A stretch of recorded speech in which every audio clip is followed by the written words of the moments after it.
అనపర్తి వాళ్ళకి దేశభక్తి ఉందా? ఉంది కదా. మా బిస్కెట్లు ఇచ్చేవాళ్ళు కొద్దిసేపు ఆపేయండి అమ్మా. వెళ్ళిపోయేటప్పుడు బయట పెట్టి ఇవ్వండి. అందరూ భోజనం చేసి వచ్చారు కదా, ఒక పూట భోజనం చేయకపోతే ఇబ్బంది లేదు కదా. అనపర్తి వాళ్ళకి దేశభక్తి ఉందని విజయవాడ దాకా వినపడాలి. నేను భారత్ మాతాకి జై అంటే మీరు గట్టిగా 2 చేతులు ఎత్తి జై చెప్పాలి, జైకారం చేయాలి. భారత్ మాతాకి ఇంక వినపడలేదు. భారత్ మాతాకి జై శ్రీరామ్, జై శ్రీరామ్. ఎక్కువసేపు మిమ్మల్ని విసిగించడం. రాజకీయ ఉపన్యాసకులు అయితే మైక్ పట్టుకుంటే వదులుతున్నారో లేదని భయం ఉంటుంది మీకు. నేను రాజకీయ నాయకుడిని కాదు. ఇక్కడ కూర్చున్న వాళ్ళలో నేను 10వ తరగతి ఆ పైన చదువుకున్నాను అన్న వాళ్ళు ఒకసారి చేయొద్దండి. 10వ తరగతి ఆ పైన ముందు వరుసల్లో వెనక దించండి. మేము చదువుకోలేదు కానీ పేపర్ చదివే అలవాటు ఉంది అన్నవాళ్ళు చేయొద్దండి. చదువుకోలేదు, స్కూల్కి వెళ్ళి చదవలేదు కానీ పేపర్ చదవడం వచ్చు. మా సంతకం మాకు పెట్టడం రాదు అన్నవాళ్ళు చేయొద్దండి. మీ పథకాలు ఏం తీసేయండి, మీ ఎమ్మెల్యే గారు ఇక్కడ ఏం తీసేయండి. చెయ్యొద్దంటే మళ్ళీ ఎక్కడ సంతకం రాదని చెప్పి పథకం కట్ చేస్తున్నాను అనుకో. లేదు కదా, కొద్దిమంది ఉన్నారు. ఈ మధ్య మన ఊర్లో జాతీయ జెండా పట్టుకొని ర్యాలీ జరిగింది. ఇక్కడ జరిగింది, మేము పాల్గొన్నాం ఆ ర్యాలీలో. అన్నవాళ్ళు చేయొద్దండి. ముందున్న వాళ్ళు ఎత్తారు, వెనుకున్న వాళ్ళు ఎత్తలేదు. వాళ్ళని పిలవలేదాం, అంతేనా? పిలిచారా, పిలవలేదా? పిలవకపోతే మళ్ళీ చేయండి మీరు. ఈ మధ్య దేశంలో ఒక నెల రోజుల నుంచి దేశంలో ఒక పెద్ద చర్చ జరుగుతుంది. అనపర్తిలో ఈ రోజున ఇక్కడ మనం అందరం కూడా బాగున్నామంటే కారణము కొద్దిమంది మన దేశాన్ని కాపాడడం కోసము సరిహద్దుల్లో పనిచేస్తున్నారు సైనికులుగా. చాలా మంది అనుకుంటారు వాళ్ళు సైనికులుగా పనిచేస్తున్నారంటే ప్రభుత్వాలకి డబ్బులు ఇస్తుంది ఉద్యోగము, కాబట్టి వాళ్ళేం గొప్పలు, వాళ్ళు కూడా డబ్బులు తీసుకునే కదా ఉద్యోగం చేస్తారనుకుంటారు. మన ఊర్లో పనిచేసే వాళ్ళందరూ ఉద్యోగస్తులు, వాళ్ళు గొప్పేం కాదు.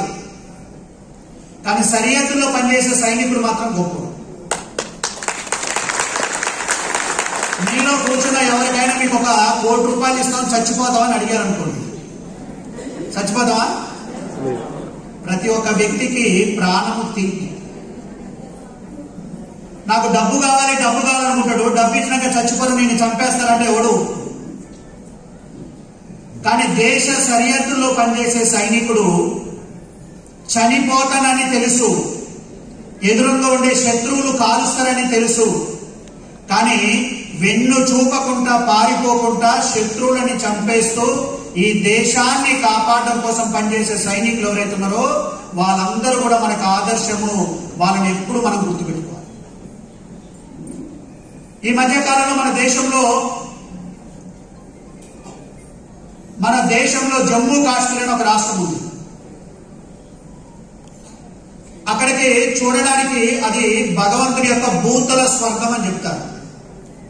అంటే ఈ హిమాలయాలు మంచు పర్వతాలతో నిండి ఉంటుంది. ఈ సెలవుల్లో అందరూ అక్కడికి వెళ్తారు. ఒకప్పుడు వెళ్ళలేని పరిస్థితి. కానీ నరేంద్ర మోడీ గారు దేశానికి ప్రధానమంత్రి అయిన తర్వాత అక్కడ ఉండే కొన్ని సమస్యలని పరిష్కారం చేసి ప్రజలందరూ చూడడానికి అవకాశం కల్పించారు. మన దేశానికి పక్కన ఉండేది పాకిస్తాన్ అనే ఒక దేశం ఉంది. వాళ్ళకి ఎప్పుడు కూడా బాగుపడదామని, వాళ్ళకు బాగుపడదామని లేదు, దేశాన్ని బాగు చేద్దామని లేదు. పక్కనోడి మీద బాంబులు వేయడమే పని వాళ్ళ పని. అలాంటి వాళ్ళు అక్కడికి చూడడానికి వెళితే హిందువులు అంటే బొట్టు పెట్టుకుంటారు, దేవుణ్ణి పూజిస్తారు. ముస్లింలు అంటే మసీదుకి వెళ్తారు, అల్లాని ప్రార్థన చేస్తారు, గడ్డాలు పెంచుకుంటారు. వెళ్ళిన యాత్రికులందరినీ, అక్కడికి వెళ్ళిన వాళ్ళని తీవ్రవాదులు వచ్చేసి మీరు హిందువా కాదని చెప్పేసి ముస్లిమా హిందూ అని అడిగి ఓన్లీ మగవాళ్ళని 26 మందిని చంపేశారు. అందులో మన ఆంధ్రప్రదేశ్ నుంచి 2 ఉన్నారు. మన కావలి దగ్గర నుంచి ఒకరు, విశాఖపట్నం నుంచి ఒకరు. ఆ చనిపోయిన వాళ్ళ ఇంటికి నేను వెళ్ళొచ్చా. ఎంత భయంకరంగా అంటే ఆ విశాఖపట్నంలో అతను రిటైర్డ్ బ్యాంక్ ఎంప్లాయీ. వాళ్ళ చుట్టుపక్కల 5-6 ఫ్యామిలీలు ప్రతి సంవత్సరం టూర్లకు వెళ్తారు, తీర్థయాత్రలకు వెళ్తూ ఉంటారు. దానిలో భాగంగా అక్కడికి వెళ్ళారు. వాళ్ళు ఎప్పుడూ చూడలేదు, బాంబుల శబ్దం వినపడుతుంది, ఏదో జరుగుతుందని చెప్పేసి పారిపోవడం మొదలు పెట్టారు. అక్కడ ఒక కంచెలాగుంది, చిన్న రంధ్రం ఉంది. వాళ్ళతో పాటు పోయిన వాళ్ళందరినీ దాటించాడు. ఈయన చివరికి మిగిలిపోయాడు. ఇతను కూడా దాటుతున్న సమయంలో ఆ తీవ్రవాది వెనక నుంచి వచ్చాడు. అందరూ చెట్ల సాటు దాచుకున్నారట. ఈ తీవ్రవాది అతను వచ్చిన అందరూ వాళ్ళ కుటుంబ సభ్యులందరూ చూస్తున్నారు చెట్ల పక్క నుంచి. ఇతను ఒక్కడిని తలలో 11 బుల్లెట్లు పెట్టి కాల్చేశాడు. వాళ్ళ భార్య అందరూ చూస్తుంది. కావల్లో వెళ్ళి ఆ చిన్న పిల్లోడు, వాళ్ళకి 8 సంవత్సరాల పిల్లోడు ఉన్నాడు, వాళ్ళింటికి కూడా వెళ్ళొచ్చారు. వాళ్ళు అక్కడ షాప్ వాళ్ళని అడిగింది, ఎక్కడ శబ్దాలు వినపడుతున్నాయి ఏంటి అని అడిగితే, ఇక్కడ మామూలు అమ్మ మీరేం భయపడకండి అని చెప్పాడు షాపు. కానీ అప్పటికే కొద్దిమందిని వాళ్ళు చంపేస్తున్నారు. వాళ్ళ పిల్లలిద్దరిని పంపించేశారు. వాళ్ళిద్దరు కూతురు కొడుకు, వీళ్ళిద్దరు భార్యాభర్తలు ఇద్దరు కూడా ఇంకా పారిపోతే కాల్ చేస్తారని చెప్పేసి ఇద్దరు చేతిలో చేయేసి పడుకుండిపోయారు. పడుకున్నారు కిందికి తలబెట్టి. వాళ్ళ పడుకున్నప్పుడు వాళ్ళ భార్య చేతిలో వాళ్ళ భర్తకి వెనక నుంచి బుల్లెట్ పెట్టి కాల్ చేస్తే ఆ రక్తం వచ్చి ఈ చేతిలో పడింది. వీళ్ళ భర్త చనిపోయాడని కూడా తెలియదు. ఇది ఎక్కడి నుంచి వచ్చిందని వెనక్కి తిరిగి చూస్తే ఏమీ లేదు. కానీ కొద్దిసేపు చూస్తే భర్తలో ఉనికి లేదు.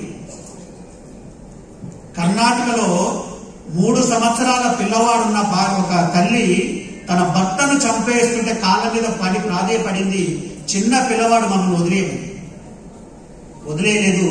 వాళ్ళకు మానవత్వం లేదు, వాళ్ళు క్రూరులు. 26 మందిని చంపేశారు.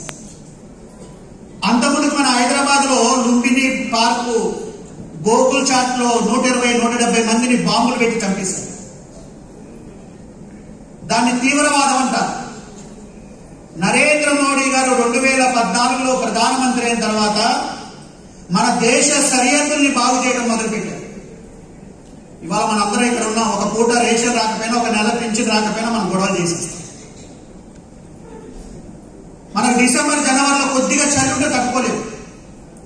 కానీ దేశాన్ని కాపాడే సైనికులు ఎంత చలి అంటే కాలు నేల మీద పెడితే కాలు గడ్డగట్టుకుంటారు. వాళ్ళకి వారం రోజులకు ఒకసారి స్నానం చేస్తారు. తిండి ఉండదు, హెలికాప్టర్ నుంచి రొట్టెలు విసిరేస్తారు వాళ్ళకి. మన దేశంలో చివరి పాయింట్ ఉంది, సియాచిన్ అని చెప్పేసి. అక్కడ సైనికులు ఎక్కువ రోజులు బతకలేరు, వాళ్ళ జీవితం తగ్గిపోతుంది. కాబట్టి 26 మంది మహిళల యొక్క బొట్టును తూర్చేశారు. కాబట్టి వాళ్ళు ప్రతీకారం తీర్చుకోవాలని దేశం మొత్తం కూడా ఒక దేశభక్తిని ప్రకటించి నరేంద్ర మోడీ ప్రభుత్వానికి సపోర్ట్ గా నిలబడ్డారు. మోడీ గారు చనిపోయినాక వెంటనే యుద్ధం చేయొచ్చు, కానీ మనిషికి మనిషిని చంపడం కాదు. దీనికి మూలాలు ఎక్కడున్నాయో చూసి దానికి సరి అయిన వైద్యం చేయాలనుకున్నారు. పాకిస్తాన్ లో తీవ్రవాదులను తయారు చేసి గుర్తించారు. 14వ రోజున పాకిస్తాన్ లోకి వెళ్లి ఆ తీవ్రవాద స్థలాన్ని ధ్వంసం చేసొచ్చారు. భారతదేశమే కాదు, ప్రపంచం మొత్తము అన్ని దేశాలు ఆశ్చర్యపోయినాయి. ఒకప్పుడు మన దగ్గర తుపాకులు సరిగ్గా లేవు, మన సైనికులకు బట్టలు సరిగ్గా లేవు. కానీ మోడీ గారు వచ్చిన తర్వాత దేశం బాగుంటే మనం బాగుంటాము, దేశం లేకపోతే మనం లేము. కాబట్టి దేశాన్ని కాపాడే సైనికులని బలోపేతం చేయడం కోసం నరేంద్ర మోడీ ప్రయత్నం చేశారు. కాబట్టి పాకిస్తాన్ ని భయపెట్టాము, బాంబులు వేసాము. కాబట్టి దేశం మొత్తం ఇది అందరికీ తెలియాలి. నేను కృష్ణా జిల్లా ఎన్టీఆర్ జిల్లాలో నందిగాం దగ్గర ఒక ఊరికి వెళ్ళాను. నేను అక్కడే ఉన్నా. ఆ ఊర్లో ఆడవాళ్ళు బాగా మాట్లాడారు. ఆడవాళ్ళ బొట్టు దూడిపేశారు. సింధూరం అని చెప్తుంటాము, నుదిటిన పెట్టుకుంటారు. ఆ సింధూరం లేకుండా చేశారు.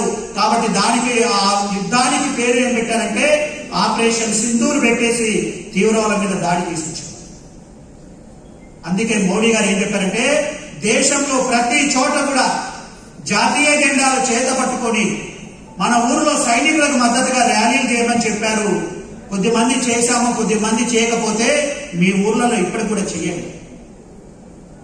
మన దేశం గురించి తెలుసుకోవాలి.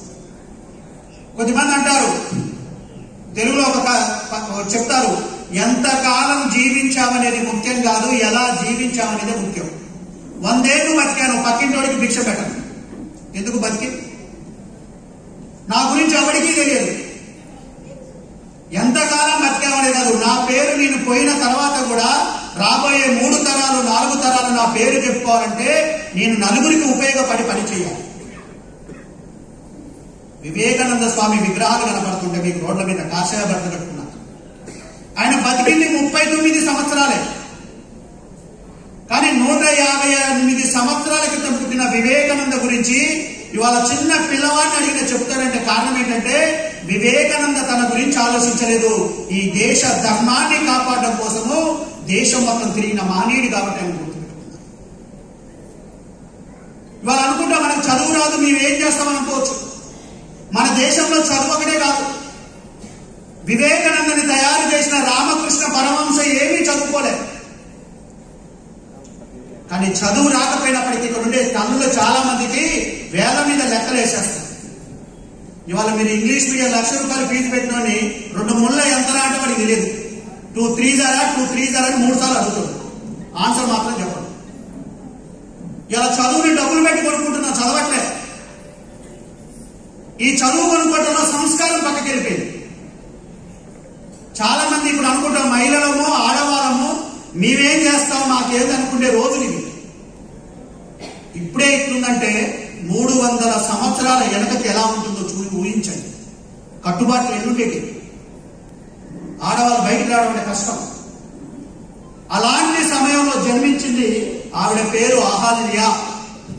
పేరు చెప్పండి, అహల్యాబాయి. చెప్పండి, ఈవిడ మీకు గుర్తుకు రావాలి. ఇక్కడి నుంచి 300 సంవత్సరాల క్రితం పుట్టింది. మహారాష్ట్రలోని ఒక గ్రామంలో గ్రామ యొక్క పటేల్ ఇంట్లో పుట్టింది. చిన్న కుటుంబం వాళ్ళు. కానీ చిన్నప్పటి నుంచే దైవ చింతన ఎక్కువ. ఉదయాన్నే నిద్రలేసి స్నానం చేసి భగవంతుడికి అభిషేకం చేయటము, మంచి కీర్తనలు పాడటము ఇవన్నీ చేసేది ఆ పాపం. పిల్లలు మంచి వాళ్ళు కావాలన్నా చెడ్డవాళ్ళు కావాలంటే ఎవరి మీద ఉండదు, తల్లిదండ్రుల మీదనే ఆధారపడి ఉంటుంది. చాలా మంది అనుకుంటారు నా కొడుకులకు ఆస్తులు ఇవ్వాలనుకుంటారు. ఆస్తులు మీరేది ఇచ్చేది, వాడికి సంస్కారం ఇవ్వాలి. ఇవాళ చూడండి, కోట్లు సంపాదిస్తారు, కొడుకుల కోసము కోట్ల ఆస్తులు కూడా కడతారు. కానీ అదే కొడుకు తీసుకెళ్లి తల్లిదండ్రుల అనాథాశ్రమంలో పెడుతున్నారు. ఒక స్వామీజీ చెప్తున్నాడు, వీడిని 1st క్లాస్ 2nd క్లాస్ నుంచి తీసుకెళ్లి హాస్టల్లో వేస్తున్నాం. వాడు పెళ్లి అయినాడు, వాడి జీవితం అంతా హాస్టలే. వాడికి తల్లి ప్రేమ తండ్రి ప్రేమ లేదు. వాడిని హాస్టల్లో వేశారు. వాడు పెద్ద పెళ్లి అయినాక మనని కూడా తీసుకెళ్లి వృద్ధాశ్రమంలో పెడుతున్నాడు. ప్రేమ ఎక్కడ? కాబట్టి పిల్లలకి సంస్కారం అనేది తల్లి నుంచి వస్తుంది. మన ధర్మంలో ఒడి బడి గుడి 3 సాంప్రదాయాలు ఉన్నాయి. కన్న తల్లి ఒడి, బడి, దేవాలయం ఈ 3 కూడా ఒక వ్యక్తిని పరిపూర్ణమైన వ్యక్తిగా తీర్చిదిద్దేకి దురదృష్టం ఈ 3 వ్యవస్థలు ఈ రోజున దెబ్బతింది. కానీ అహల్యాబాయికి తల్లి నుంచి సంస్కారం నేర్చుకుంది. ఆ రోజున ఛత్రపతి శివాజీ చనిపోయిన తర్వాత మహారాష్ట్రలోని దేశాన్ని పరిపాలించింది పీష్వాలు. ఆ రోజున పీష్వాల పరిపాలన నడుస్తుంది. పీష్వాలు కొద్దిమంది ఊర్లు రాష్ట్రాలను పాలించడానికి వాళ్ళ కింద కొద్దిమందిని పెట్టుకున్నారు. అందులో పెట్టుకున్న ఒక వ్యక్తి వీళ్ళ మామగారు. వాళ్ళ మామగారు ఆ రోజున రాజు అంటే క్షత్రియులై ఉండాలి. క్షత్రులే రాజ్యాన్ని పరిపాలించారు. కానీ వాళ్ళ మామగారు యాదవ కుటుంబంలో పుట్టారు. యాదవుడు క్షత్రియుడు ఎట్లయ్యాడు? రాజ్యాన్ని పరిపాలించాడు. ఎట్లయ్యాడంటే వాళ్ళ మామగారు చిన్నప్పుడే వాళ్ళ నాన్న చనిపోయాడు, అమ్మ చనిపోయింది, మేనమామ ఇంట్లో పెరిగాడు. ఒక రోజున మేకలను తోలుకొని బయటికి మేతకెళ్ళాడు. మధ్యాహ్నం సమయంలో ఒక చెట్టు కింద అలిసిపోయి కన్ను మూసుకొని నిద్రపోతుంటాడు. ఒక నాగుపాము వచ్చేసి అతని తల మీద పడగ విప్పి నిలుపుకుంటుంది. ఎవరో చూసి ఊళ్ళో అందరినీ పిలిచారు. అక్కడికి వచ్చిన వాళ్ళ కొద్దిమంది పెద్దవాళ్ళు చెప్పారు, ఈ పిల్లవాడు పెద్దవాడు అవుతాడు, గొప్ప వ్యక్తి అవుతాడని చెప్పేసి వాళ్ళ మామగారి గురించి జాతకం చెప్పారు. ఆయన తర్వాత రాజు అయ్యారు. ఆయన దారిలో పోతూ పోతూ ఈ అమ్మాయి వాళ్ళ ఊర్లో ఆగుతాడు ఒక రాత్రి. ఆ ఊరి పేరు చౌండి ఊరి పేరు. ఆ ఊర్లో ఆగాడు, ఆతిథ్యం తీసుకున్నాడు. ఆ ఊర్లో గుడికి వెళ్ళినప్పుడు ఈ అమ్మాయిని చూశాడు. ఈ అమ్మాయి బాగా పాటలు పాడుతుంది, మంచి సంస్కారం ఉంది, మంచి పూజ చేస్తుంది, అన్ని గుణాలు ఉన్నాయి. ఈ అమ్మాయిని నా ఇంటి కోడలు చేసుకుంటే బాగుండాలని అనిపించింది. పాత రోజుల్లో 10 ఏళ్ళు అయితే 10 సంవత్సరాలు వస్తే పెళ్లి చేసేవారు. కాబట్టి ఆ అమ్మాయికి 8 సంవత్సరాల వయసే. కాబట్టి రాజుగారు వచ్చేసి మామూలు మీ అమ్మాయిని మాకు ఇవ్వంటే ఎవరైనా ఇస్తారు. కాబట్టి ఆ అమ్మాయిని తన ఇంటి కోడలుగా చేర్చుకున్నారు. అమ్మాయి మంచి సంస్కారం, గుణవంతురాలు. కానీ కొడుకు తాగుబోతు. తండ్రి రాజు, తండ్రి తర్వాత కొడుకు రాజ్యాన్ని పరిపాలించాలి అంటే క్షాత్ర ధర్మము, యుద్ధం నేర్చుకోవాలి, గుర్రత్సాన్ని నేర్చుకోవాలి, అవన్నీ చేయాలి. కానీ కొడుకు ఏ పట్టదు. వీళ్ళ మామగారికి 4 భార్యలు. అందరూ కూడా ఈ అమ్మాయిని సొంత కూతురులాగా చూసుకునేవాళ్ళు. ఏ రోజు కోడలు అనుకోదు. కాబట్టి అమ్మాయికి అన్నింటిలో వాళ్ళు చేదోడు వాదోడు ఉన్నారు. అమ్మాయిని చదివించారు, అమ్మాయికి గుర్రస్వారీ నేర్పించారు, అన్ని రకాల విద్యలు వాళ్ళ మామగారు నేర్పించారు. ఎందుకంటే కొడుకు దేనికి పనికిరాని వాడు. అత్త మామల నుంచి మంచి అన్ని లభిస్తున్నాయి అమ్మాయికి. కానీ భర్త నుంచి సహకారం లేదు. వ్యసన పరుడు. అతను 2 భార్యలు, ఈమె పెళ్లి అయిన తర్వాత ఇంకొక 2 చేసుకుంటారు. ఆ రోజున రాజు లేదనుకుంటే అదే. కాబట్టి వాళ్ళ మామగారు ఒకసారి యుద్ధానికి వేరే వాళ్ళు వస్తున్నారని సైన్యాన్ని తీసుకొని వెళ్తారు. అప్పటికి అమ్మాయి వయసు 13 సంవత్సరాలు. పోతున్నాడు కాబట్టి కొడుకు తప్ప చెప్పలేదు. కోడలు 13 సంవత్సరాల అమ్మాయికి నేను యుద్ధానికి వెళ్తున్నాను, వచ్చేలోపు మన రాజ్యాన్ని నువ్వు చూసుకోవాలని చెప్పాడు. అమ్మాయి 13 ఏళ్ల వయసు అంటే చూడండి ఎంత చిన్నపిల్ల. రాజ్యాన్ని మొత్తాన్ని చక్కబెట్టడం మొదలుపెట్టి భర్త వచ్చాడు. ఈవెన్ అడగలేక ఆ రాజ్యంలో పనిచేసే అతని దగ్గరికి వచ్చి, గుమ్మస్తా దగ్గరికి, నాకు డబ్బులు కావాలి, డబ్బులు ఇవ్వండి చెప్పేసి అడుగుతాడు. వాళ్ళు వచ్చేసి ఈవిడ దగ్గర చెప్తారు, మీ భర్త వచ్చి డబ్బులు అడుగుతున్నాడని. ఆవిడ లెక్కలు తీయమంది. ఇప్పటివరకు ఎన్ని డబ్బులు ఇచ్చారని చూడండి అన్నది. చాలా డబ్బులు ఇచ్చామని చెప్పారు. అయితే ఆయన భర్తకు చెప్తుంది, నీకు ₹1 డబ్బులు ఇవ్వనని. ఆ రోజున భర్తని ఎదిరించడం అంటే సాహసం. నన్నే ఎదిరిస్తామని చెప్పేసి ఆయన ఇల్లు చేసి వెళ్ళి ఇంకో కాపురం పెట్టాడు. కానీ భర్తని ఏ విధంగా అయితే ఎదిరించి ₹1 డబ్బులు ఇన్నందో ఆ రాజ్యంలో పనిచేసే వాళ్ళందరూ భయపడిపోయారు. ఈ అమ్మాయి మామూలు అమ్మాయి కాదు, ఎవరిని డబ్బులు తెలియదు, లెక్కలు చూస్తుందని చెప్పేసి ఒక సమాచారం అందరికి ఇచ్చేసి, భర్త ఇంకా అప్పుడప్పుడు మార్పు రావాలని చెప్పేసి వాళ్ళ నాన్న యుద్ధానికి వెళ్తే ఒక 3 సంవత్సరాలు ఢిల్లీ వైపు వెళ్తాడు. ఈ కొడుకును కూడా తీసుకొని వెళ్తాడు. ఈమె భర్తని 3 ఏళ్ళు తండ్రితో పాటు పోయాడు, కానీ ఏ లక్షణాలు రాదు. ఒక దగ్గర యుద్ధం జరుగుతూ ఉంటుంది, అదమర్చి ఉంటాడు. ఒక పిరంగి వచ్చి తగిలి భర్త చనిపోయాడు. అహల్యబాయి ఈవిడ భర్త 30 సంవత్సరాల వయసులో భర్త చనిపోయాడు. ఆ రోజున భర్త చనిపోతే భార్య అదే చితి మీద చనిపోయేవాడు. సతీ సహగమనం అంటున్నాడు. ఇంకా భర్త పోయినాక నేనెందుకు ఉండాలని పోయి దూకుతాడు. అయితే ఈవిడకి అప్పటికి 2 పిల్లలు, కొడుకు కూతురు పుట్టారు. కాబట్టి ఈవిడ పోయి నేను కూడా దూకి చచ్చిపోతానంది. వాళ్ళ మామగారు అడ్డుకుంటాడు. నేను కొడుకుపై బాధలో ఉన్నాను, నా రాజ్యానికి వారసులు లేరు, నీకు 2 చిన్నపిల్లలు ఉన్నారు, వీళ్ళను వదిలేసి నీ దారి నువ్వు చూసుకుంటే నేనేమైపోవాలి, రాజ్యం ఏమైపోవాలి, నీ పిల్లలు ఏమైపోవాలి, నువ్వు పోయి నువ్వు చనిపోవద్దని చెప్పేసి కోడను వారిస్తాడు. అప్పుడు ఆమె చనిపోయేదాన్ని వెనక్కి తీసుకుంటాడు. కానీ కోడలికి ఇంకా రాజ్యంలో కొన్ని పనులన్నీ అప్పచెప్పాడు. సహజంగా కొడుకుకి బతుకున్నాక కోడలికి పెత్తనం ఇస్తే ఎవరు తట్టుకోలేదు. కాబట్టి అన్నింటిలో ఆయన చనిపోయేంత వరకు ఆమెతో విభేదించాడు.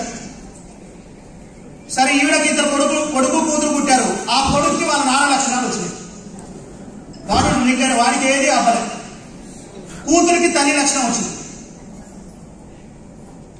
ఇట్లా రాజ్యాన్ని పరిపాలిస్తుంది.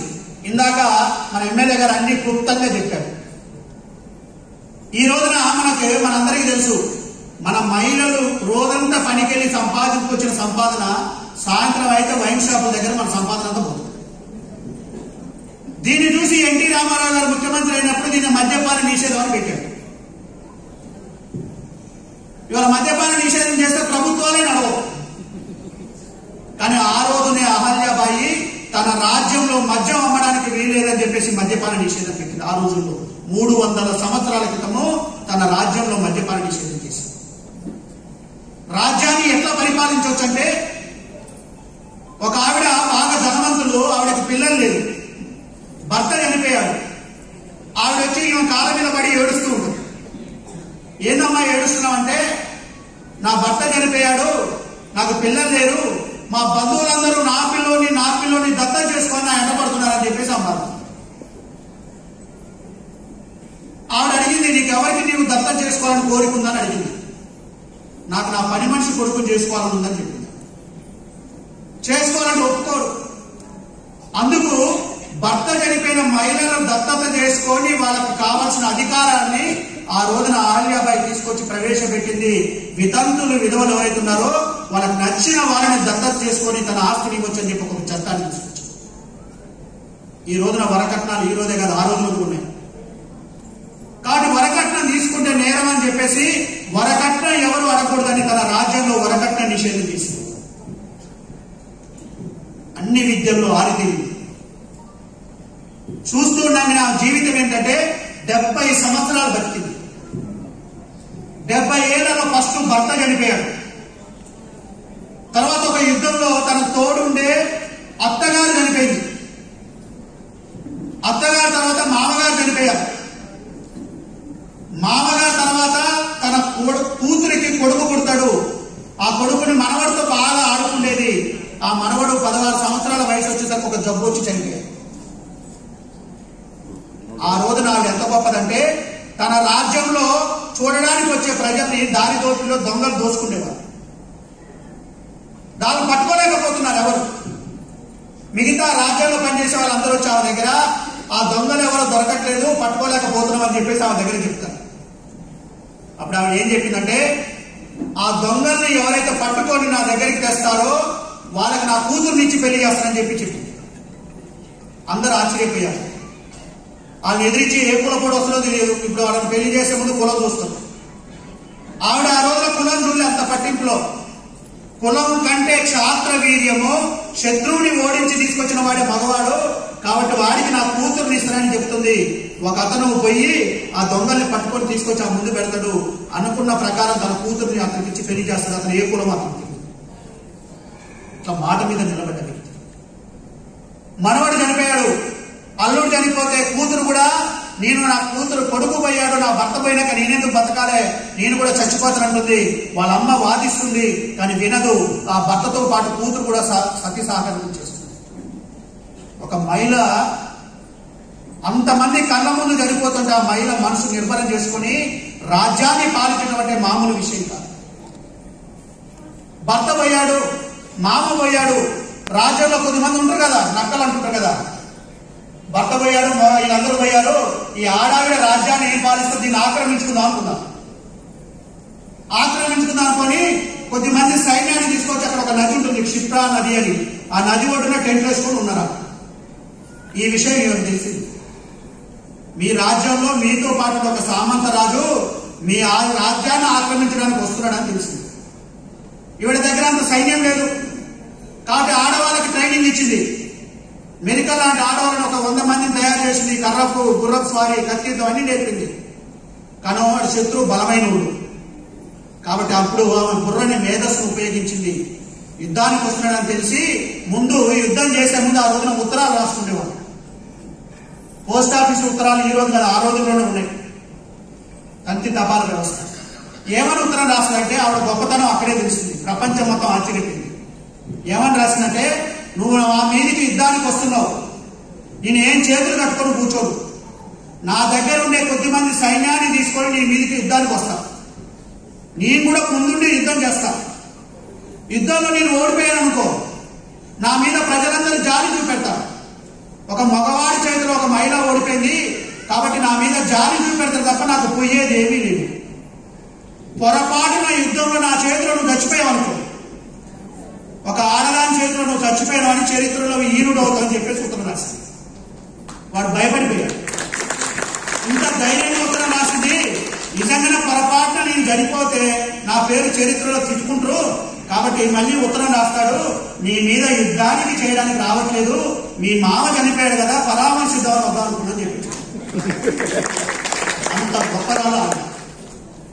నా మామను పరామర్శించడానికి అన్ని వేల మంది ఎందుకు, నలుగురు తీసుకొని రా, స్వాగతం చెప్తానంది. స్వాగతం చెప్పింది. అంత తెలియదు కదా ఆయన. ఆవిడ మధ్యప్రదేశ్ ఇండోర్ని రాజధానిగా చేసుకొని పరిపాలించింది. కొడుకు భర్త చనిపోయి చనిపోయిన తర్వాత కొడుకు కొన్ని రోజులు అధికారం ఇచ్చారు. కొడుకు అధికారం ఇచ్చేసరికి అది ఉంది కదా, కోతి కళ్ళు తాగుతాయి ఎవరిని లెక్క చేయదన్నట్టుగా వాడు వాళ్ళ అమ్మని కూడా లెక్క చేయడం మొదలేసి. కాబట్టి వాళ్ళ అమ్మకి మా అమ్మ ప్రచారం ఏంటి, నేను రాజుని నేను పరిపాలిస్తా అని చెప్పేసి వాళ్ళ అమ్మని అవమానం చేస్తారు. అప్పుడు వాళ్ళ ఆవిడ కొడుకు దగ్గర ఉండకుండా పక్కన ఒక రాజ్యానికి వెళ్తుంది. దాన్ని మహేశ్వరం అంటారు. మన రామాయణంలో మహిషాసుడి ఒకటి ఉంటుంది, మహిష్మతి సామ్రాజ్యం అంటారు దాన్ని. అక్కడికి వెళ్ళి దాన్ని మహిష్మతి పేరు మార్చి మహేశ్వరం పేరుతోని అక్కడ ఉండి రాజ్యాన్ని పాలిస్తుంది. ఎప్పుడైతే కొడుకు చనిపోయిన తర్వాత మళ్ళీ ఆవిడ ఇక్కడ అక్కడి నుంచే పరిపాలన సాగిస్తుంది. మహేశ్వరం అంటే మహేశ్వరం చీరలు ఉన్నాయి, ఇప్పుడు రావట్లే కానీ పాత రోజుల్లో మహేశ్వరం చీరలు అంటే పలుసలు ఉండేవి, నేత చీరలు, దానికి బంగారు అంచులతో వచ్చేవి. అలాంటి చీరలకు ప్రాసిద్ధి, అందరికీ పని కల్పించింది. ఈ రోజున నిరుద్యోగం అంటున్నాం. రాజులు ఈ రోజున చూడండి, మన రామకృష్ణారెడ్డి గారి గురించి చెప్పట్లేదు. ఇవాళ ఒక ఎంపీటీసో ఎమ్మెల్యే అయితే ముందు ఒక 4 వెహికల్, ఎక్కువ 4 వెహికల్ ఉంటాయి. ఎమ్మెల్యేని కలవాలంటే ముందు పిఏని ప్రసాదం చేసుకోవాలి, అవునా కదా? మన ఎమ్మెల్యేకి ఒకరే ఉండొచ్చు. నేను మన ఆంధ్రప్రదేశ్లో ఒక ఎమ్మెల్యేకి 10 మంది పిఏలు ఉన్నారు. ఎంతమంది? ఈ 10 మంది కలిసేది ఒక ఎమ్మెల్యేని ఎప్పుడు కలవాలి. కానీ ఆ రోజున ఆవిడ రాజు ఒక రాణి రాజ్యానికి ఎవరు ఎప్పుడు వచ్చినా కలవడానికి ఎప్పుడు దాని తలుపులు తెరిచి ఉండేది. ఏం పర్మిషన్ అవసరం లేదు, ఎవరైనా వచ్చేసి చెప్పుకోవచ్చు. మొత్తం రాజ్యాన్ని సుభిక్షంగా తయారు చేసి 30 ఏళ్ళు రాజ్యాన్ని పరిపాలించింది. ఒక్క ఆకలి చావు లేదు. ముఖ్యంగా రైతుల గురించి ఆలోచించింది. మోడీ గారు వచ్చిన తర్వాత రైతు అమ్ముకున్న పంటని దేశంలో ఎక్కడైతే రేటు ఉంటే అక్కడ అమ్ముకోవచ్చని ఒక చట్టం తెచ్చారు. మామూలుగా మన బియ్యాలు ఉన్నాయనుకోండి, ఒక బార్డర్ దాటి ఒక బార్డర్ పోతే పర్మిషన్ కావాలి. కాబట్టి మధ్యలో దళాలు వాళ్ళందరూ కుమ్మక్కై తక్కువ ధర కొనేవారు. ఈ చట్టం చేస్తే కొద్దిమంది దళాలు తట్టుకోలేక మోడీ గారి మీద మోడీ మాకు అది చేస్తున్నాడు ఇది చేస్తున్నాడు. కానీ ఆ రోజు ఆవిడ ఏం చెప్పిందంటే రైతు పండించిన పంటను ఎక్కడైనా అమ్ముకోవచ్చని ఒక చట్టం తీసింది. రైతులకి అందరికీ పని కల్పించింది. ఆయుధాలు తయారు చేసే కర్మాగారం తయారు చేసి పెట్టి ఉద్యోగాలు ఇప్పించింది. రాజ్యంలో ఎవ్వరు కూడా దొంగలు లేకుండా వాళ్ళందరినీ కూడా పిలిచి దండించకుండా మీరు దొంగతనం ఎందుకు చేస్తున్నారంటే పని లేదు కాబట్టి నేను వ్యవసాయ భూములు మీకు రాసిస్తానని చెప్పేసి భూములన్నీ చేసుకోవడం కోసం రాసిచ్చింది. ఆవిడ రోజు అక్కడ నర్మదా నది ఉండేది. ఆ నదిలో పొద్దున్నే పోయి స్నానం చేసి అక్కడ ఉండే మట్టి తీసుకొచ్చి శివలింగాన్ని తయారు చేసేది. ఆ శివు యొక్క లింగం మీద ప్రమాణం చేసేది, నేను రాజుని కాదు రాణిని కాదు శివుడి ఆజ్ఞతో నేను పరిపాలన చేస్తున్నాను చేది. ఆమె చేతిలో ఎప్పుడు చూడండి శివలింగం ఉంటుంది. ఆ విధంగా పరిపాలన చేసి అయితే ఆవిడ ఒక పరిపాలన ఒకటే చేయలేదు, భక్తి. భక్తి ఎక్కడ బాగుంటుందో, ధర్మము బాగుంటుందో మనం బాగుంటాం. ధర్మము బాగలేకపోతే మనం బాగుంటాం. అందుకే మన సంస్కృతంలో ఏం చెప్పారంటే ధర్మో రక్షితి రక్షిత అన్నారు. ధర్మాన్ని నువ్వు కాపాడితే ఆ ధర్మం నిన్ను కాపాడుతుందని చెప్పారు. ఆ రోజున మన దేశాన్ని బ్రిటిష్ వాళ్ళ కంటే ముందు మొఘలాయులు పరిపాలించారు. వాళ్ళు మన దేవాలయాలన్నీ కూలగొట్టేశారు. అయోధ్యలో రాముడు పుట్టిన చోట రాముడు గుడి లేకుండా ఉండే. 500 సంవత్సరాలు పోరాటం చేసి అనేక మంది బలిదానం చేసినాక మన నరేంద్ర మోడీ ప్రధానమంత్రి అయిన తర్వాత మన అందరం కూడా అయోధ్యలో రాముడికి డబ్బులు ఇచ్చాము. ఇవాళ భవ్యమైన రామ మందిరం కట్టుకోవడం అంటే నరేంద్ర మోడీ కారణంగా ఇవాళ అయోధ్యలో రాముడికి. కాశీ ఇక్కడ ఉన్న వాళ్ళ కాశీ ఎవరెవరు వెళ్ళారు? చాలా మంది ఉన్నారు. కాశీలో ఏ గుడి ఉంటుంది? శివుడు గుడి ఉంటుంది. ఆ శివుడు గుడిని కూడా పడగొట్టి ధ్వంసం చేశారు. 1703వ సంవత్సరంలో పడగొట్టాడు మహమ్మద్ గజనీ అనే ఒక వ్యక్తి. కాశీలో ఇప్పుడు మీరు వెళితే చూడండి, కాశీలో గుడి కట్టించి పునర్నిర్మాణం చేసింది ఎవరంటే అహల్యాబాయి సొంత డబ్బులు పెట్టి గుడి కట్టింది కాశీలో. ఆవిడ గుడి కట్టించిందని ఎవరికి తెలియదు మనకి. అందుకు మోడీ గారు వచ్చిన తర్వాత ఆమె విగ్రహాన్ని తీసుకొచ్చి కాశీలో పెట్టారు. ఆమెను అడిగారట ఎవరో ఒక ఆయన పోయి గుడి చూసి వచ్చి, ఆడి పోయి చూస్తే మీరు గుడికి వెళ్ళిన వాళ్ళకి మసీదు కనపడుతుంది. అక్కడ కనపడుతుంది కదా, జ్ఞానవాపి అంటారు దాని పేరు. మీరు ఆ గుడిలో కాశీకి వెళ్ళిన చూడండి, అక్కడ నంది ఎటువైపు చూస్తుందంటే ఆ మసీదు వైపు చూస్తుంటారు. కాదు, నంది ఎటు చూస్తుంది? దేవుడి వైపు చూస్తుంది. కాబట్టి ఆ దేవాలయం ధ్వంసం చేసి మసీదు కట్టారు కాబట్టి ఆ నందిని మార్చలేదు. నంది అక్కడే ఉంది, పక్కన గుడి కట్టారు. ఆమెను అడిగారట, అక్కడ మసీదు ఉంది, మళ్ళీ అక్కడే గుడి కట్టారంటే అహల్యాబాయి దూరదృష్టితో చెప్పింది. ఏం చెప్పిందంటే, హిందువులు ఎవరైతే ఉన్నారో ఏ విషయాన్నైనా త్వరగా మర్చిపోతారు, వాళ్ళకి ఏం గుర్తుండవు. కాబట్టి ఇక్కడే గుడి కడితే హిందువులకి గుడి చూసినప్పుడల్లా మన దేవాలయాన్ని ముస్లింస్ ధ్వంసం చేశారనేది గుర్తుకు రావడం కోసం ఇక్కడ నేను గుడి కడుతున్నానని చెప్పేసి అక్కడే కాశీలో ఆవిడ అన్ని చోట్ల దేవాలయాల నిర్మాణం చేసింది. మన శ్రీశైలం కూడా కట్టించింది. మన చార్ధామ్ యాత్ర ఇప్పుడు నడుస్తుంది. చార్ధాంలో 4 చోట్ల బద్రీనాథ్, కేదార్నాథ్, రామేశ్వరం, పూరి, ఈ 4 చోట్ల కూడా కట్టించింది. దేవాలయము లేదా రోడ్లు లేదా సత్రాలు అన్నింటినీ కట్టించింది. ఇవన్నీ చేస్తున్నారని పక్కనుండేవాడు కూడా కంప్లైంట్ చేశాడు ఆ పీశ్వా రాజాకి. ప్రభుత్వం సొమ్మంతైన దేవాలయాలు కట్టిస్తుందని మీద కంప్లైంట్ పెట్టాడు. మంచి పని చేసినప్పుడు ఎవరైనా పులగస్తారు కదా. కాబట్టి ఆవిడ లెటర్ రాసింది, ప్రభుత్వం డబ్బుల నుంచి ₹1 తీసుకోండి, మీరు ఎంక్వైరీ చేయండి, ఏ శిక్ష ఇచ్చినా నేను అనుభవిస్తానని చెప్పింది. ప్రభుత్వాలకు వచ్చారు, ఎంక్వైరీ చేశారు. ఎక్కడ ప్రభుత్వం నుంచి ₹1 తీయకుండా దేవాలయం కట్టించింది. ఎక్కడి నుంచి వచ్చినాయి డబ్బులు? ఆ రోజున ఆడవాళ్ళకి ఖర్చులకు డబ్బులు దాచుకునేది. ఆవిడ పెళ్లి నాటికే ఆ ఊర్లో ఉండే రాజు 16 తులాల బంగారం పెట్టాడు ఆ రోజు. వాళ్ళ మామగారి అందరు ఇచ్చిన కానుకలని కలిపితే 16 కోట్ల రూపాయల డబ్బు ఆమె దగ్గర ఉంది. 300 సంవత్సరాల క్రితము 16 కోట్లు అంటే ఇప్పుడు 1600 కోట్లు పెట్టారు. అంత డబ్బు. ఆ డబ్బు ఎవరికి వారసులుగా పెట్టలే. దేవాలయాలు కట్టించింది, సత్రాలు కట్టించింది, రోడ్లు తవ్వించింది, మంచినీళ్ళ బావులు తవ్వించింది. ఇవాళ రామేశ్వరంలో ఉంటే కాశీలో గంగ నీరు తీసుకొచ్చి రామేశ్వరం శివుడికి అభిషేకం చేస్తాము, రామేశ్వరంలో నీరు తీసుకెళ్లి కాశీలో అభిషేకం చేస్తాము. ఈ అభిషేకాన్ని చేయాల్సిన వ్యవస్థను ఆ రోజునే ఆవిడ నిర్మాణం చేసిన అంత గొప్పది. రాజ్యాన్ని పరిపాలిస్తూనే చెప్పింది దూరదృష్టితో. ఆవిడ ఏం చెప్పిందంటే, కొద్దిమంది డబ్బు కాశపడి ఇంకా వయసు పెద్ద అయిపోతుంది.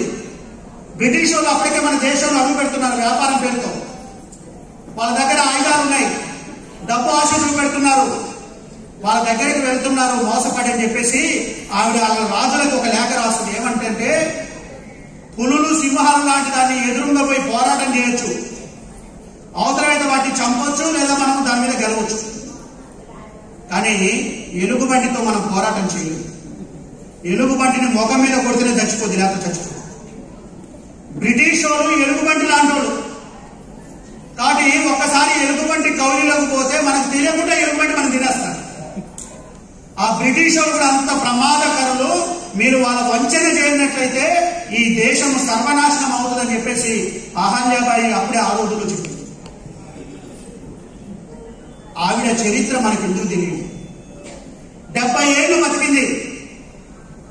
8 ఏళ్లకు పెళ్లి చేస్తే, 13 ఏళ్లకు రాజ్యం చేస్తే, 30 ఏళ్లకు భర్త చనిపోతే, ఇంట్లో సుమారు 9 మంది చనిపోయినప్పుడు కూడా తన రాజ్యంలో ఆకలి చావు లేకుండా రాజ్యాన్ని 30 ఏళ్లు పరిపాలన చేసి 70 సంవత్సరాల వయసులో ఆవిడ కాలం చేసింది. ఇప్పుడు ఆ గురించి ఎందుకు చెప్పుకుంటున్నాం?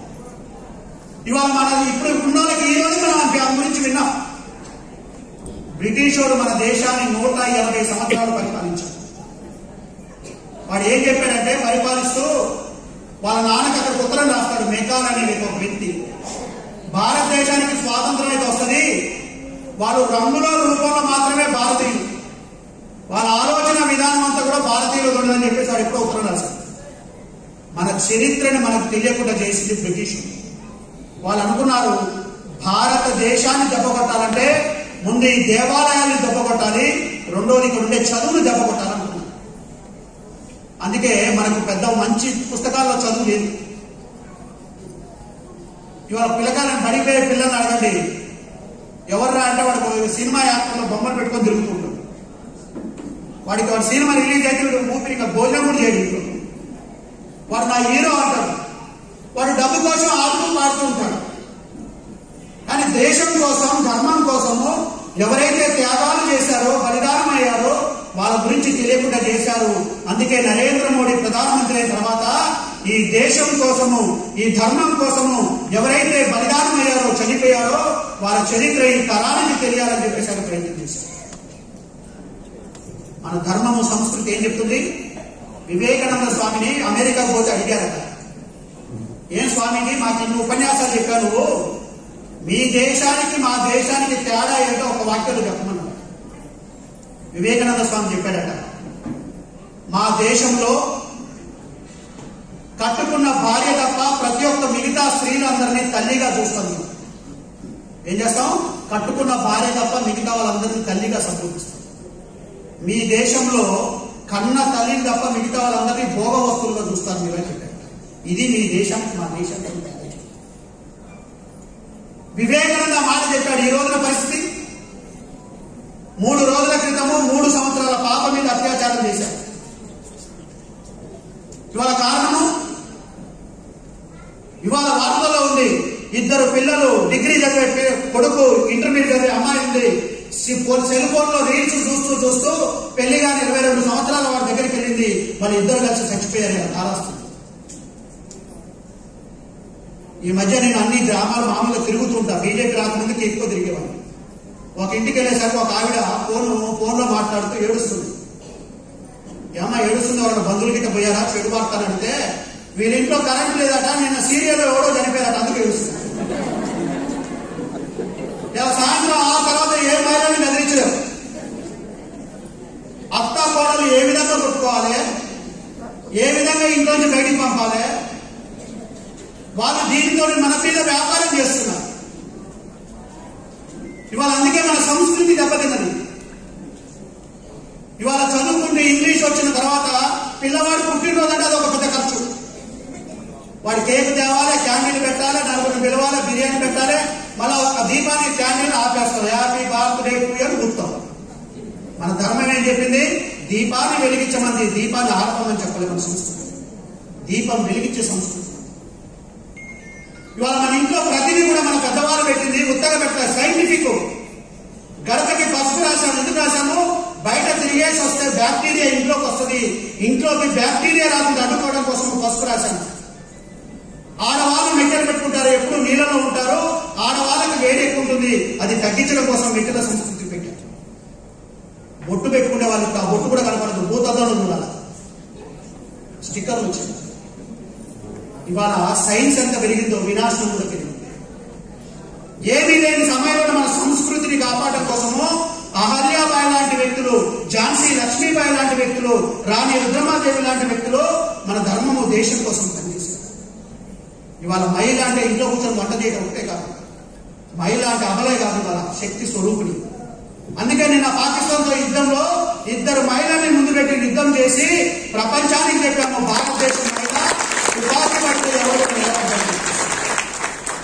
అందుకే మోడీ గారు మహిళల్ని అభివృద్ధి కావాలన్నారు. ఇవాళ మోడీ గారు వచ్చిన తర్వాత మనందరికీ చూడండి, 2014లో మోడీ గారు వచ్చినప్పుడు మోడీ గారు రాజకీయ కుటుంబం కాదు. రామకృష్ణారెడ్డి గారు నాన్న ఎమ్మెల్యే చేశాడు. రామకృష్ణారెడ్డి రాజకీయ కుటుంబం. మోడీ గారి కుటుంబం రాజకీయ కుటుంబం కాదు, డబ్బులున్న కుటుంబం కాదు. వాళ్ళ అమ్మ ఇంట్లో పాచి పని చేసి, వాళ్ళ నాన్న రైల్వే స్టేషన్లో టీ కొట్టు పెట్టుకోవడం. పేదవాడి కష్టం విలువ తెలిసినోడు, డబ్బు విలువ తెలిసినోడు నా దేశ ప్రజల్ని ఏ విధంగా పాలించవచ్చో నరేంద్ర మోడీ అందుకే చెప్పాడు. ప్రధానమంత్రికి వస్తూ మెట్లు ఎక్కుతూ పార్లమెంట్ పోతూ, నేను కుర్చీ కోసం రాలేదు, మీ అందరికీ సేవ చేయడం కోసం నేను ఆ పోస్టులోకి వెళ్తున్నాను చెప్పాడు. ప్రధాన సేవ ఆయన అంత వచ్చినంత కష్టపడి చేశాడు. ఈ దేశంలో మరుగుదొడ్లు పెట్టాలి, అందరూ నవ్వారు. ప్రధానమంత్రి ఏదో చేస్తారంటే మరుగుదొడ్లు పెడుతున్నారు. మనందరికీ తెలుసు, మరుగుదొడ్డు అంటే డబ్బులు ఉన్న ఇంట్లోనే ఉండేవి. గ్రామాలలో మహిళలు బయలుదేరికి వెళ్ళాలంటే సూర్యోదయం కంటే ముందే చెంపు పట్టుకుని వెళ్ళాలి. అలాంటి పరిస్థితి నా దేశంలో ఉంది. దీన్ని రూపుమాపాలనుకొని ఈ దేశంలో ప్రతి ఇంటికి స్వచ్ఛ భారత్ కింద మరుగుదొడ్లు కట్టి మనకి ఈ రోజున ప్రతి ఇంట్లో మరుగుదొడ్డు కట్టడానికి కారణం నరేంద్ర మోడీ. మీకు అందరికీ డ్వాక్రా గ్రూప్ లో ఉన్నారు కదా. మోడీ గారు రాకముందుకు మీ లోన్లు 2 లక్షలు 3 లక్షలే ఇచ్చేవారు, అవునా కదా? ఇవాళ లోన్ ఎంత? 20 లక్షలు వస్తుందా లేదా? ఇవాళ ఒక్కొక్క సభ్యురానికి 2 లక్షలు వస్తుంది. ఈ 2 లక్షలతో వ్యాపారం చేసి తన కాళ్ళ మీద తాను నిలబడాలని చెప్పేసి, మహిళలు ఆర్థికంగా ఎదగాలని చెప్పేసి ఇవాళ మహిళలకి డ్వాక్రా గ్రూప్ లో 20 లక్షల లోన్ నరేంద్ర మోడీ తీసుకొచ్చారు. మోడీ గారి కంటే ముందు వాజ్పేయి కట్టెల పొయ్యితో వంట వండితే ఆ పొగ పీల్చి ఈ దేశంలో మహిళలకి, పేద మహిళలకి గ్యాస్ పథకం కావాలని చెప్పేసి ఆ రోజున 1999లో అటల్ బిహారీ వాజ్పేయి గారు గ్యాస్ పథకం తీసుకొచ్చారు. ఇవాళ ప్రతి ఒక్కరికి ఇల్లు కావాలి, ప్రతి ఒక్కరికి అందరికి తాగడానికి స్వచ్ఛమైన నీరు కావాలి. ఇవాళ గర్భిణీగా ఉండే స్త్రీలకి పాలు తోడుగుడ్లు ఇస్తున్నారా? ఇది మోడీ గారు తీసుకొచ్చారు పౌష్టికాహారం. చాలా మంది పేదవాళ్ళు గర్భిణిగా ఉన్నప్పుడు తినడానికి తిండి కూడా ఉండదు, పుట్టే పిల్లలు బలహీనంగా పుడతారు, కాబట్టి దానికి ఆరోగ్య ఖర్చులు పెరుగుతాయని చెప్పేసి గర్భిణిగా ఉన్నప్పుడు పౌష్టికాహారం కింద వాళ్ళ పాలు తోడుగుడ్లు ఇస్తున్న నరేంద్ర మోడీ అనేక మంది గర్భిణీ స్త్రీలకు తోడ్పడుతుంది. డెలివరీ అయిన తర్వాత నెల రోజులు బాలింత పని చేసుకోలేదు కాబట్టి మాతృవందన పథకం పెట్టి 6,000 రూపాయల డెలివరీ అయిన వాళ్ళకి ఇస్తున్నారు. మోడీ గారు ప్రతి ఒక్క గ్రామంలో ఉండే వాళ్ళ గురించి ఆలోచించే వ్యక్తి మోడీ గారు. ఇవాళ ఎమ్మెల్యేలో ఏదో అధికారం వస్తే కుటుంబ సభ్యులందరూ తిరుగుతారు అఫీషియల్ గా. ఇవాళ మోడీ గారు 11 ఏళ్ళ ప్రధానమంత్రిగా వాళ్ళ అక్క, తమ్ముడు, అన్నలు అందరూ కూడా ఈ రోజున పల్లెల్లో పనిచేసుకుంటున్నారు తప్ప ఢిల్లీకి వెళ్ళి అక్కడ కూర్చోలేదు. మోడీ గారు అమ్మ ఏ రోజు పార్లమెంట్కి అక్కడికి రాలేదు, అమ్మ దగ్గరికి ఇతనే వెళ్ళేవాడు. ఇవాళ ఒక ఎమ్మెల్యే ఇంట్లో ఎవరైనా చనిపోయారనుకోండి, ఎంపీ ఇంట్లో చనిపోయారనుకోండి, ఇంకా పనులందరూ ఎక్కడికి పోయి వాళ్ళ ముందే కూర్చుంటాం.